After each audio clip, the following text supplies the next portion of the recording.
관절염에 쓰이는 600여 종의 천연물 중 과학적인 스크리닝을 통해 항염 및 항산화 효과가 높은 세 가지 생약을 선별하여 새롭게 조합한 국내 천연물 신약 1호 조인스정. 기존의 한약 처방에서 유래한 조합이 아닌 과학적인 방법을 통해 개발된 조인스정은 1997년 허가 이후 다양한 연구를 통해 효과와 안전성에 대한 과학적 근거가 마련되었습니다. 2002년 타임즈에 소개되고 여러 기술상을 수상하며 기술적으로 인정받은 국내 천연물 신약 1호 조인스정. 믿고 처방할 수 있습니다. 2002년 2월 국내 천연물 신약 1호 조인스정이 발매되었습니다. 먼저 OA 환자를 대상으로 효과와 안전성 결과를 확인한 조인스정은 2008년 RA 적응증을 추가 획득하며 천연물 신약에 대한 우려를 불식시켰습니다. 많은 분들이 선택한 조인스, 효과로 전해지는 믿음입니다.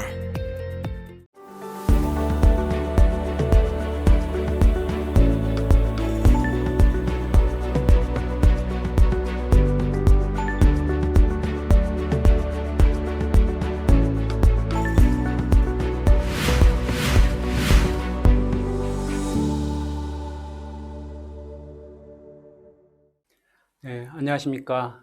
두 번째 강의는 Knee Pain Patient Referred from the Breast Cancer Center에 대해서 강의하겠습니다. 주로 이제 제가 말씀드릴 거는 그 유방암 수술 후에 항암 치료를 하는 과정에서 무릎이 아파서 컨설테이션을 받는 경우를 말씀드리고자 합니다. 뭐 대학병원 같은 경우는 이제 유방암 수술이 워낙 많이 행해지고 있고 수술 후에 이제 호르몬을 리플레이스먼트 세라피라든지 호르몬 세라피들을 하게 되고 그런 환자 중에 이제 무릎이 아프다고 그래서 정형외과에 의뢰되는 경우들이 있습니다. 그런 경우에 이제 원인이 왜 아픈 건지, 그다음에 임상 증상은 어떤 게 있는 건지, 그리고 치료는 또 어떻게 일반적으로 행해지고 있는지에 대해서 좀 소개해드리고자 합니다. 59세 여자 환자고 양쪽 무릎이 아프다고 해서 정형외과 외래에 접수를 했습니다. 환자는 이제 브레스트 캔서 수술을 하고 나서 케모세라피를 끝내고 나서 호르몬 세라피를 하고 있는 과정이었고 한 2달 전부터 무릎이 아프다고 합니다. 본인 말로는 이 호르몬 세라피 하기 전에 그전에는 무릎이 아픈 적이 없었다고 그러고 마스코는 내원했을 때 한 5 정도 돼서 꽤 아픈 모더리트 페인을 호소하고 있었고 되게 그 유방암 치료를 하는 환자들은 BMD하고 본스캔을 팔로우업들을 합니다. 그래서 BMD가 한 마이너스 1.6 정도, 켈그런 로렌스 그레이드는 2 정도로 그렇게 심한 관절염이 있는 건 아닙니다. 풀ROM이 없고 이피전도 없고 뭐 초음파를 했는데 소노상으로 무릎 안에 이피전도 없었습니다.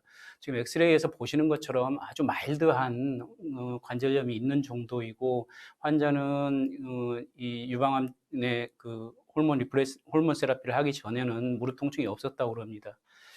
본스캔을 팔로우한 거 이게 이제 아마 메타스테스를 보기 위해서 본스캔을 그 여성암 쪽에서는 주로 하는데 보면 뭐 그렇게 이에 흔히 우리가 OA 때 보는 하드테이크가 있거나 다른 뭐 오스테오페니아가 엑스레이상 보이거나 다른 이상 소견은 없습니다.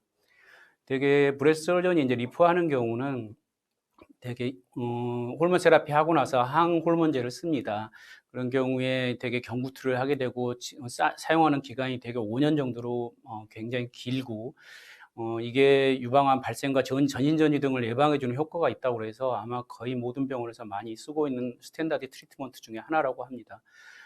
전원들 때 보면 이미 그 브레스트 서전들이 이런 그 호르몬 세라피를 하는 경우에 무릎 페인이라든지 그 관절통이 생길 수 있다는 걸 알고 있고 그런 환자에서는 대개 NSAID를 처방하고 있고 비스포스페네이트를 처방하고 있고 본스캔이 대개는 팔로우업 되어 있는 상태로 이제 세컨 오피니언을 구해서 오게 됩니다. 그래서 브레스트 서전이 이제 정형외과 의뢰하는 거는 대개 이 무릎의 통증에 혹시 다른 원인, 그러니까 외과 의사가 놓치는 다른 원인이 있지 않을까 해서 보내는 경우들입니다.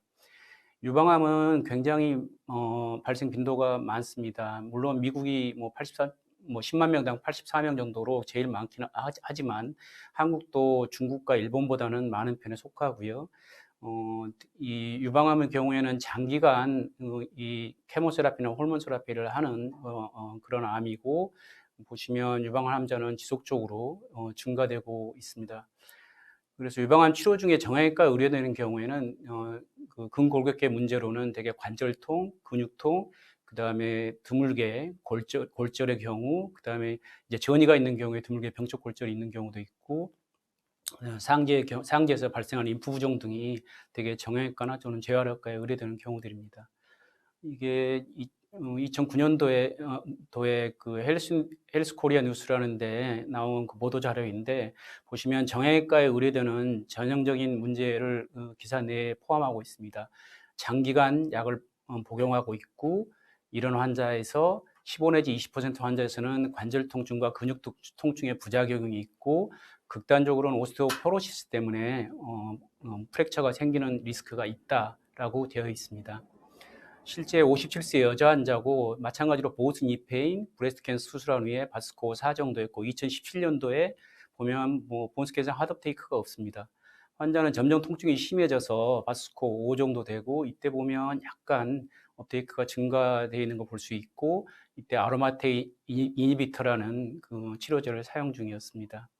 아로마타제는 사이토크롬 P450 엔자임이고, 이게 테스토스테론이나 안드로스테론을 에스트로겐과 에스트론으로 컨버트하는 그런 엔자임입니다.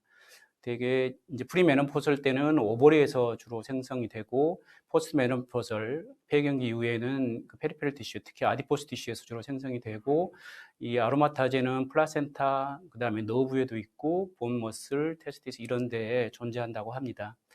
그래서 그 여성, 그러니까 브레스트 캔서 후에 아로마타제 이니비터를 쓰는 거는 그 키 트리트먼트 컴포넌트로 되어 있고, 이런 3가지 정도의 약제가 우리나라에서 사용되고 있습니다. 문제는 이런 그 아로마타제 이니비터를 쓰는 경우에 사이드 이펙트가 있습니다. 그래서 그런 사이드 이펙트가 나타나는 것을 아로마타제 이니비터 어소시에이티드 머스큘러스켈레탈 신드롬이라고 흔히 표현을 하고, 대개 2가지 문제가 있습니다. 하나는 아로마타제 이니비터 어소시에이티드 본로스, 오스테오포로시스의 문제가 하나 있고, 그다음에 머스큘러스켈레탈 심톰으로 알스랄지아, 마이알지아, 조인트 스티프니스, 텐디노패시가 있습니다. 이런 2가지 문제가 생기는 경우가 전체 치료 환자의 많게는 한 50% 정도 되고, 문제는 이 치료 과정이 굉장히 길기 때문에 환자의 퀄리티 오브 라이프에 영향을 미치고, 심지어는 너무 통증이 심해서 환자들이 이런 케모세라피를 포기하는 경우도 있기 때문에 외과에서 문제가 될 수 있다고 합니다. 에이미스라고 그냥 표현을 하겠습니다. 에이미스는 결국은 한 20% 환자에서는 이런 그 통증 때문에 브레스트 캔서의 치료를 포기하게 돼서 리커런스가 생기고, 이걸 케모세라피랑 완전히 맞추면 리커런스 레이트가 한 11%로 낮습니다. 그래서 이 약을 꾸준히 유지하는 게 굉장히 중요하고, 이런 그 에이미스 증상이 있는 경우에 페인 컨트롤을 잘해주는 게 중요하다고 할 것입니다. 에임스의 그 프레벌런스는 대개 포스트 메노포설 피메일 캔서의 경우에 적게는 20%, 많게는 73% 정도 발생한다고 그러고, 평균 잡아서 한 46% 정도 환자에서 이런 증상들이 있습니다.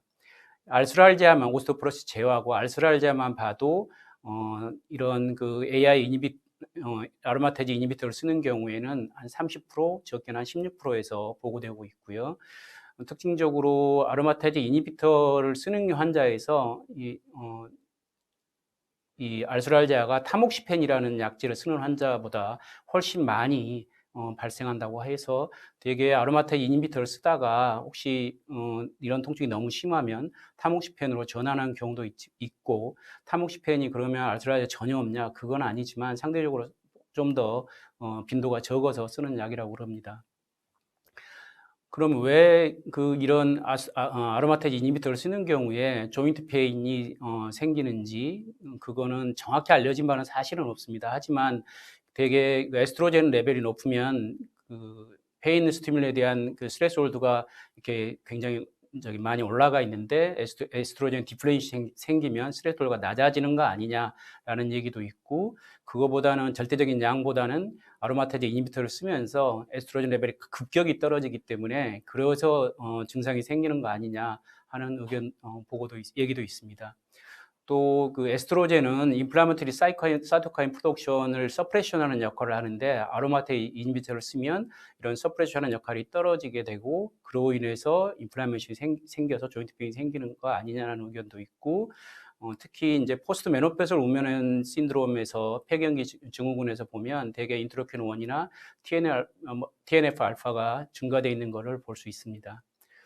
또 동물 실험에서 나온 얘기이긴 하지만 그 되게 에스트로겐을 로우 에스트로겐 레벨이 되면, 그러니까 오버렌을 제거한 마이스에서 보면 카트리지 턴오버 레이트가 컨트롤에 비해서 증가하는 것을 확인할 수 있었고, 그래서 에스트로겐 이니비터를 쓰면 이런 카트리지 턴오버가 좀 증가되면서 타입 2 콜라겐 턴오버도 마찬가지로 문제가 생겨서 이런 조인트 페인이 생기는 거 아니냐는 그런 의견도 있습니다. 하지만 명확하게 밝혀진 원인은 없고, 이게 워낙 있던 통증이 심해지는 건지 아니면 새로운 통증인지도 좀 애매하긴 하고, 되게 그 인볼브되는 조인트는 리스트, 핸드, 니 등입니다.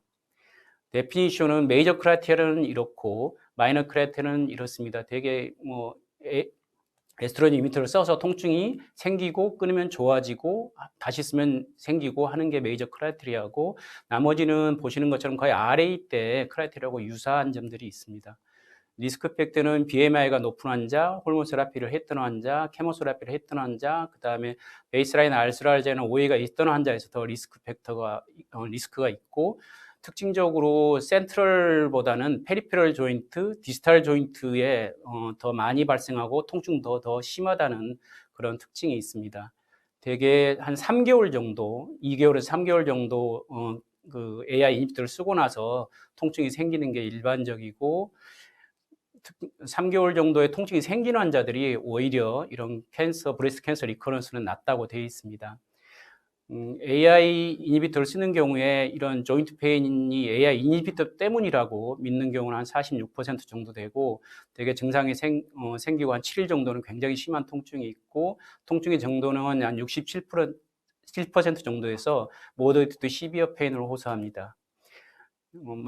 적게는 13%, 많게는 22%에서 이런 통증 때문에 AI 트리트먼트를 포기하게 되고, 임상적으로는 특별히 OA라든지 선행질환이 없는 경우에는 특별한 것을 발견할 수 없습니다. 아까 말씀드린 것처럼 2개월 정도에 온셋하는 경우가 많고, 대개는 비나인 코스를 밟아서 점진적으로 좋아지는 게 일반적이지만 18개월이 넘어도 계속 증상이 있는 경우도 있습니다. 보시는 것처럼 이 리스트, 핸드 이쪽이 주로 많고, 특징적으로 니 조인트 페인이 다른 조인트 페인에 비해서 상대적으로 좀 더 많이 심한 편입니다. 그래서 아마 정형외과에서도 니 파트에 좀 더 의뢰를 많이 하는 것 같고, 레디올로지컬은 특별한 게, 선행질환이 없는 경우는 특별한 게 없고, 손에서 MRI를 찍었을 경우에 카팔 터널 심드롬 때 보는 이데마라든지 이런 걸 볼 수 있습니다. 뭐 아쿠펑처 많이 하고 있는 걸로 알고 있고, 대부분 이 문제가 생기면 다른 약으로 바꾸거나 인터미디어트 도수로 바꾸면 증상이 좋아질 수 있는데, 이제 그러지 못하는 경우가 있고, 그런 경우에 드로섹틴, 바이타민 D, 비스포스페네이트, 엔세이드 등을 사용해서 페인 컨트롤을 하게 됩니다. 다른 것들은 이미 다 뭐 외과에서 주로 쓰는 약들이고, 바이타민 D는 되게 에스트로겐하고 관련돼 있어서 이런 AI 이니비터를 쓰면 에스트로겐 레벨이 떨어지면서 바이타민 D의 레벨도 떨어지는 걸로 되어 있습니다. 그래서 보면 바이타민 D 레벨이 떨어지는 환자에서 66 나노 퍼 밀리미터보다 높은 환자는 되게 조인트 페인이 문제가 안 되는 경우 52% 정도인데, 이거보다 낮은 환자는 19%만이 조인트 페인이 문제가 안 되는 경우에서, 뭐 데피니트 에비던스는 없지만 좀 트렌드는 그렇다고 합니다.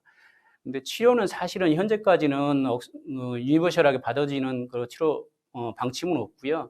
일반적으로 증상이 심하지 않으면 되게 아세트아미노펜에서 시작해서 우리 그 오스테오아르스라이티스 때 치료하는 방침하고 유사합니다.